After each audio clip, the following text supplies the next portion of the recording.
Louis Vuitton, Coach, Michael Kors, Chanel, Gucci, and Prada. The fashion icons that many people live and die by, household names for some, and completely unknown by others.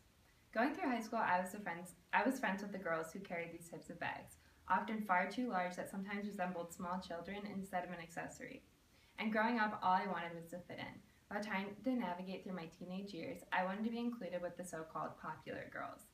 In order to fit in, you had to look the part. You needed the real Uggs, the Miss Me jeans, and whatever shirt that said in big, bold letters the brand, so everyone would know you shopped at the cool stores. The easiest way to fit in with the cool girls was to dress like the cool girls.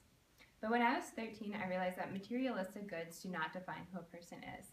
I watched the only place I had ever called home erupt in flames. All the memories I had accumulated over 13 years burned down in front of me. I remember the sequence of events from September 13th, 2011 distinctly.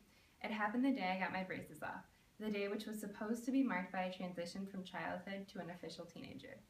Braces were so not cool, so getting them off was a huge accomplishment. I spent the day with the biggest grin on my face showing off my pearly whites. In the moment, nothing could have ruined the excitement I felt, yet somehow the rest of that day has been etched in my memory like two initials engraved in a tree. I had just arrived home from school and was hanging out with my mom. All was normal. It was a nice day out, partly cloudy sky, and warm enough to have the windows open. I was sitting on the computer minding my own business when my neighbor burst through our front door yelling, "Your house is on fire."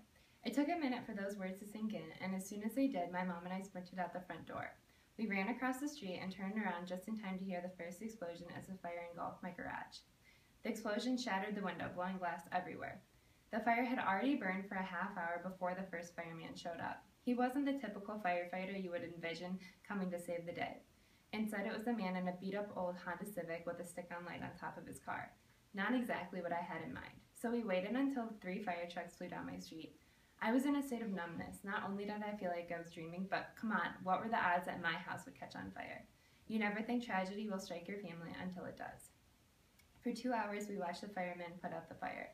Every time the black billowing smoke had stopped coming out of the roof, it would start back up again. It seemed like a never-ending cycle. Hundreds of bystanders gathered across the street as we all watched the house burn.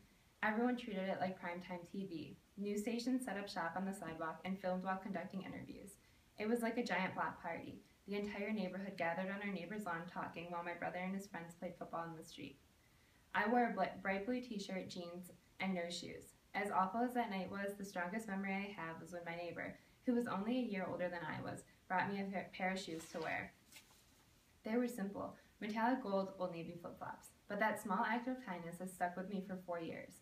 I never gave back those flip-flops, and I'm not sure I've ever even thanked her for giving me those shoes. Yet every day I pass her house on my way home from school, and I'm reminded by that act of kindness that meant so much to me while my world was crumbling. By the end of the evening, minutes felt like years had gone by. I felt as if I had aged 10 years. I was no longer the newly inducted teenager without braces. As devastating as the fire was, it proved to be a turning point in my life.